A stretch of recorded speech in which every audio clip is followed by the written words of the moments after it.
हर साल लाखों छात्र यूपीएससी और अन्य प्रतियोगी परीक्षाओं की तैयारी करते हैं। इस दौरान उन्हें कई चुनौतियों का सामना करना पड़ता है, जिसमें से सबसे बड़ी है मानसिक स्थिरता की कमी। जैसे जैसे परीक्षा का समय नजदीक आता है, छात्रों की उलझनें और दबाव बढ़ने लगते हैं। इंटरनेट और यूट्यूब पर विभिन्न सलाहों और वीडियो की खोज उनकी उलझनों को और भी बढ़ा देता है। परिणाम स्वरूप परीक्षा के समय वे अपने सर्वोत्तम प्रदर्शन से चूक जाते हैं, भले ही उन्होंने पूरे साल मेहनत की हो। इसका सबसे बड़ा कारण है जीवन में स्थिरता का न होना, पढ़ाई में मन न लगना, ध्यान भटकना और समय का सही उपयोग न कर पाना।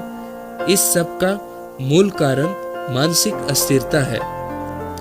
इसी को ध्यान में रखते हुए इस चैनल पर एक नई श्रृंखला शुरू कर रहे हैं। इस श्रृंखला में हम आपको उस प्राचीन विद्या के बारे में बताएंगे जो भारत से विलुप्त हो गई थी, जो शाक्य मुनि बुद्ध द्वारा खोजी गई है।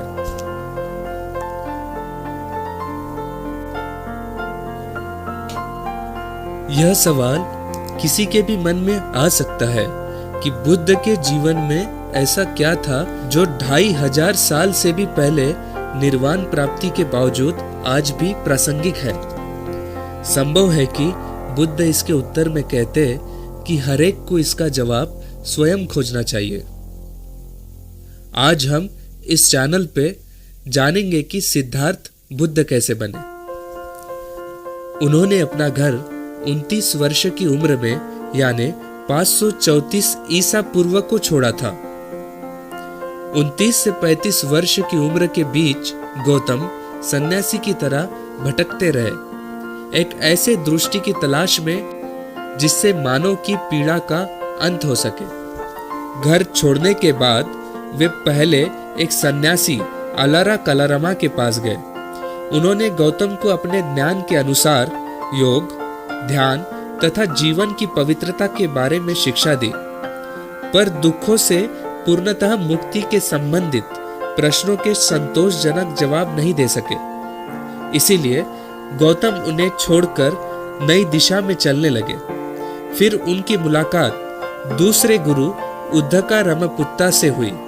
यहाँ भी उन्हें संतोषजनक जवाब नहीं मिला। फिर उन्होंने स्वयं ही तपस्या करना शुरू कर दिया। लगातार 6 साल तक उन्होंने कठिन साधना की। आप खुद सोचिए, 6 साल अकेले जंगल में भटकना कितना कठिन होगा। बुद्ध खुद कहते हैं कि जब मैं जंगल में रात बिताता था तो कई बार डर मुझे घेर लेता था। मैं वहां था तो कभी कोई हिरन मुझ तक आ जाता था या कोई मोर एक टहनी नीचे फेंक देता था, या कभी हवा नीचे गिरी हुई पत्तियों को सरसराती हुई निकल जाती थी। तब मैं सोचता था कि यही अंत है। तभी मेरे मन में यह ख्याल आया कि मेरे अंदर यह डर निरंतर क्यों बना रहता है। उस समय मैं न चुपचाप खड़ा रहता था, न बैठता था, न ही सोता था।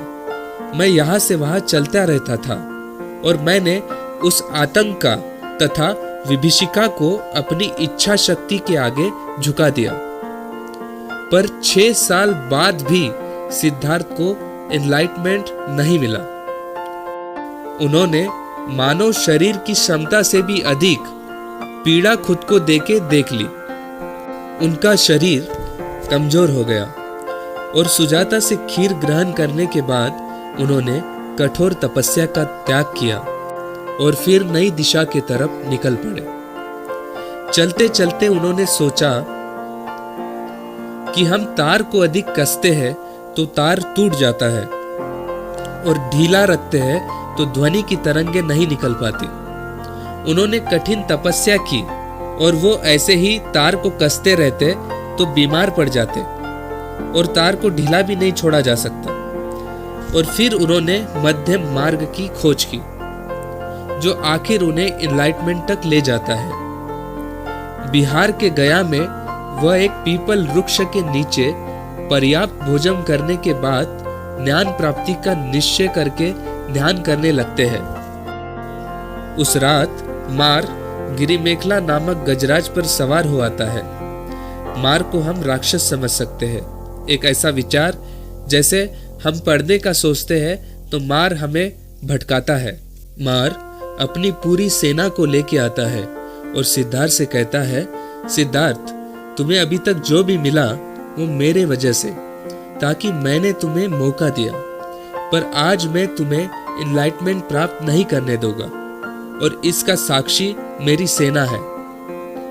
मार फिर कहता है कि चलो मान लेते हैं कि तुम आज बुद्ध बन जाते हो, तो इसका साक्षी कौन होगा? बुद्ध कहते हैं, लुक मारा, what action I did in my past, I know those action gives me good result. Action का मतलब समझना जरूरी है।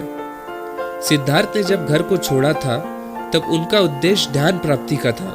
जब वो पहले गुरु से मिले वहां उन्हें असफलता मिली। दूसरे गुरु के पास भी उन्हें असफलता का सामना करना पड़ा और फिर 6 साल तक तपस्या की, पर अपने उद्देश्य को नहीं त्यागा। इसलिए बुद्ध ने मार को कहा कि जो पास्ट में मैंने एक्शन किया है, रिजल्ट उसी के अकॉर्डिंग होगा। और जैसे तुम पूछ रहे हो कि आज मैं इनलाइटमेंट प्राप्त करूंगा, इसका साक्षी कौन होगा, तो बुद्ध ने धरती को छुआ और धरती को आज के इनलाइटमेंट का साक्षी बनाया। इसी के साथ मार का हार हो जाता है और सिद्धार्थ बुद्ध बन जाते हैं। इस कहानी में हमने जाना कि बुद्ध को कैसे इनलाइटमेंट प्राप्त होता है। उन्हें भी कई सारी समस्याओं का सामना करना पड़ा। सफलता उन्हें एकदम से नहीं मिली, पर उन्होंने अपने एक्शन पे बिलीव किया और स्टेबिलिटी के साथ निरंतर आगे बढ़ते रहे। यह कहानी मुझे भी हमेशा प्रेरित करती है। इसलिए मैं इस चैनल पर भगवान बुद्ध की शिक्षा, जो बहुत ही प्राचीन विद्या है, उसे मैं आप तक पहुंचाऊंगा। हम इस चैनल पर जानेंगे मेडिटेशन कैसे करना है और आपके लाइफ को स्टेबल बनाने के लिए ये कितना उपयोगी हो सकता है, जो आपके तैयारी के दौरान बहुत ही उपयोगी होगा। Thank you.